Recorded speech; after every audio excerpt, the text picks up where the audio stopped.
Hello and welcome to DG English hub. Dear students, आज हम समझेंगे आपके क्लास 4 इंग्लिश टेक्स्ट बुक का unit 4 a trip to Japan. बच्चों, ट्रिप का अर्थ है यात्रा या सफर। तो इस कहानी में एक बच्ची है जिसका नाम श्वेता है और वो अपने अंकल या चाचा जी के साथ जापान की यात्रा पे जाती है। वो ट्रिप पे जाती है और वहां जाकर वो किन किन चीजों को देखती है, ये हम इस लेसन में देखेंगे और जानेंगे। जोहार, माई नेम इज श्वेता। जोहार, मेरा नाम श्वेता है। तो स्टूडेंट्स, ये कौन है? श्वेता है और वो जोहार कह रही है हम सबसे, यानी नमस्ते। And he is my uncle. तो ये है श्वेता और ये है उनके अंकल या चाचा जी, और यह मेरे चाचा हैं। एक दिन अंकल ने श्वेता से क्या पूछा? Would you like to visit Japan? Shweta, क्या तुम जापान जाना चाहोगी? एक दिन श्वेता के चाचा ने उसे पूछा।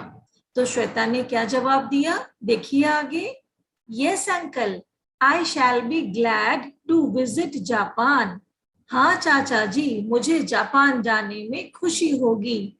सो that I may come to know more about Japan, ताकि मैं जापान के बारे में और जान सकूं। After some days, कुछ दिनों बाद, Shweta visited Japan with her uncle on the occasion of her friend's birthday. अब श्वेता की एक सहेली जापान में रहती थी और उसका जन्मदिन था, तो उसके ओकेशन या उसके उपलक्ष्य पर श्वेता अपने चाचा जी के साथ जापान गई। अब श्वेता के चाचा जी उसे जापान के बारे में दिलचस्प बातें बताएंगे। आप भी सुनोगे तो फिर आप भी जानोगे।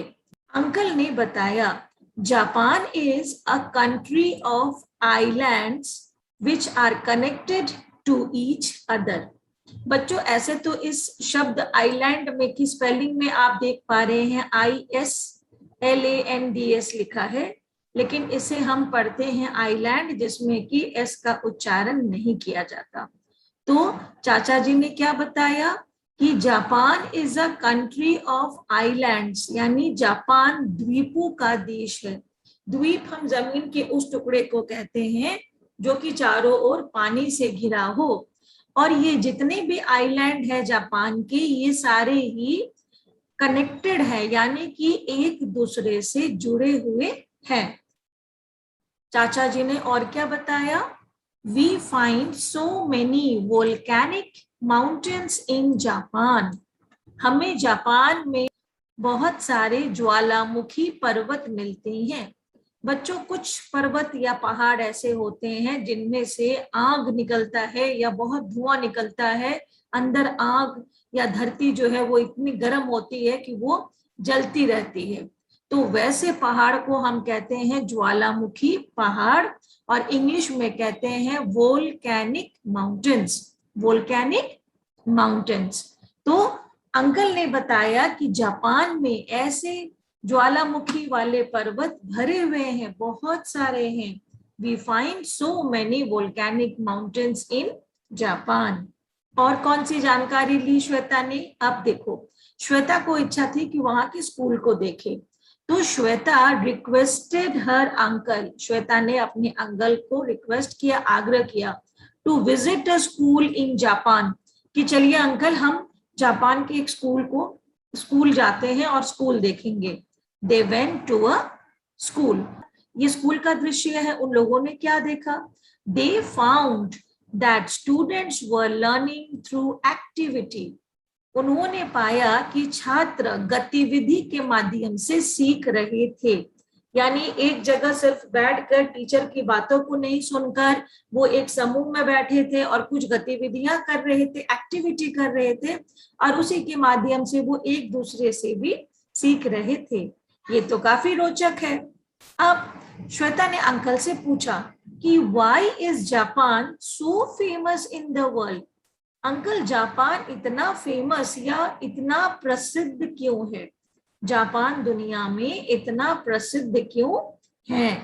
तो अब अंकल श्वेता को बताएंगे कि जापान में कौन कौन सी चीजें हैं जो दुनिया भर में प्रसिद्ध हैं या फेमस हैं।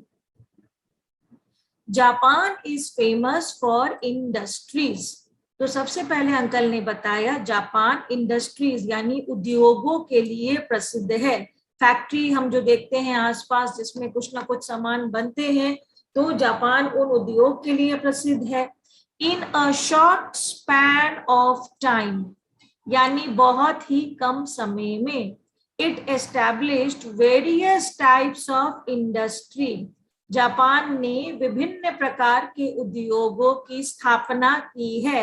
एस्टैब्लिश्ड का हिंदी है स्थापना और उद्योग हो गए इंडस्ट्री, यानी बहुत सारे फैक्ट्री खुले हैं और बड़े बड़े फैक्ट्रीज या इंडस्ट्रीज की स्थापना हुई है।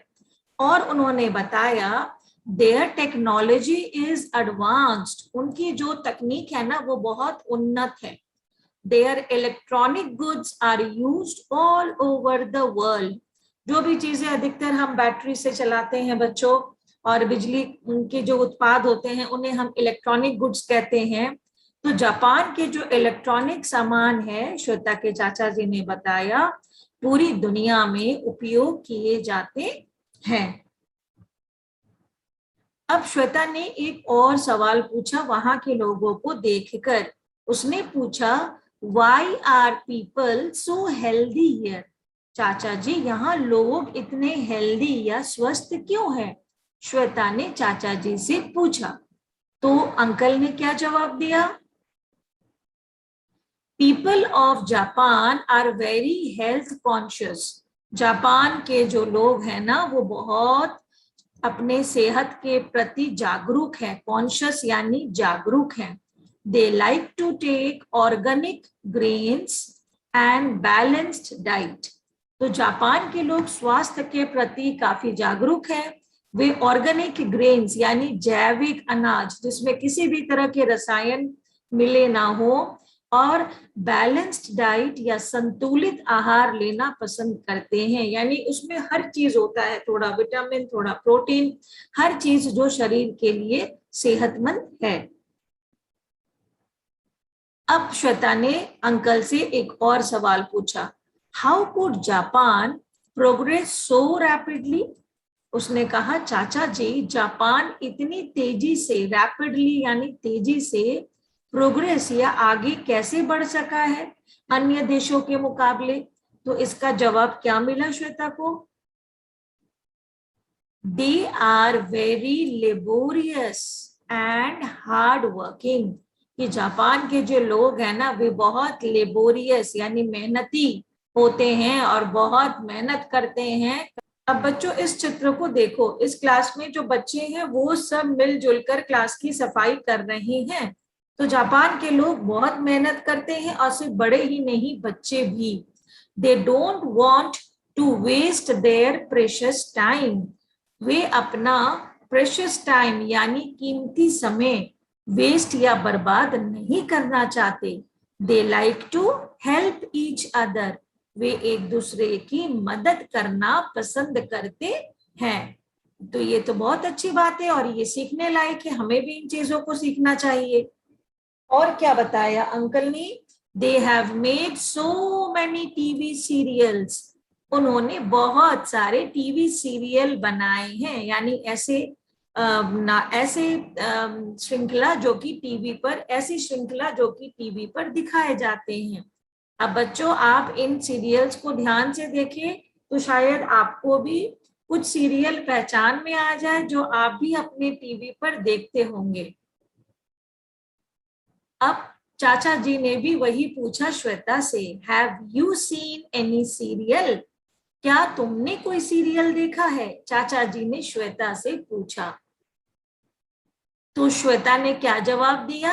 Yes I have seen Doraemon. ये है ना डोरेमोन। तो श्वेता ने बताया हाँ मैंने एक सीरियल तो देखा है और उसका नाम क्या है? डोरेमोन, जो अपने दोस्तों के साथ उड़ता है और बहुत सारी मस्ती करता है। अब श्वेता चाचा जी से सवाल पे सवाल पूछ रही थी। अब उसने पूछा uncle do they have any interest in computer game? तो अंकल क्या उन्हें यानी जापान के लोगों को कंप्यूटर गेम में कोई इंटरेस्ट या दिलचस्पी है? तो अंकल ने जवाब दिया, yes, Japanese have a lot of interest in computer games. जापानी कंप्यूटर गेम में बहुत इंटरेस्ट या रुचि रखते हैं।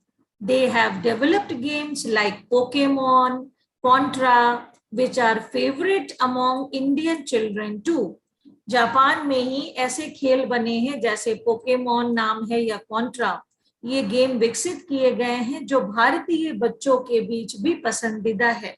भारत के बच्चे भी इन गेम्स को खेलते हैं और इन्हें पसंद करते हैं।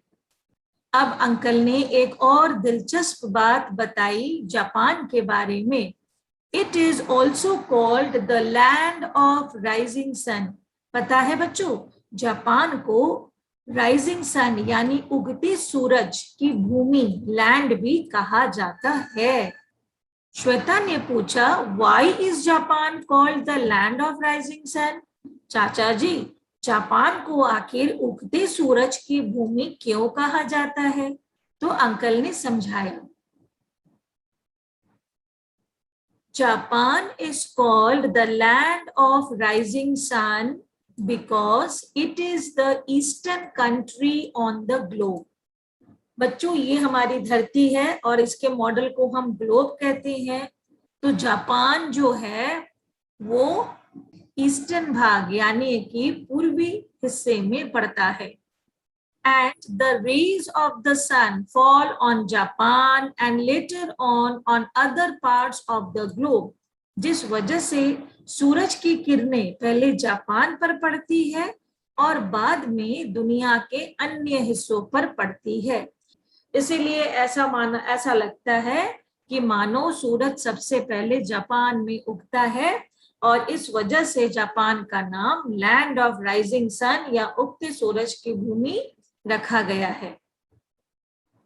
तो इतनी जानकारी पाने के बाद श्वेता बहुत खुश थी। While coming back to India, Bharat वापस आते वक्त श्वेता बेड फेयरवेल, श्वेता ने अपनी जापानी मित्र से विदाई लिया। फेयरवेल यानी विदा कहा। श्वेता ने अपनी जापानी मित्र को अलविदा कहा, फेयरवेल लिया और उसने क्या कहा? To her Japanese friend, sayonara.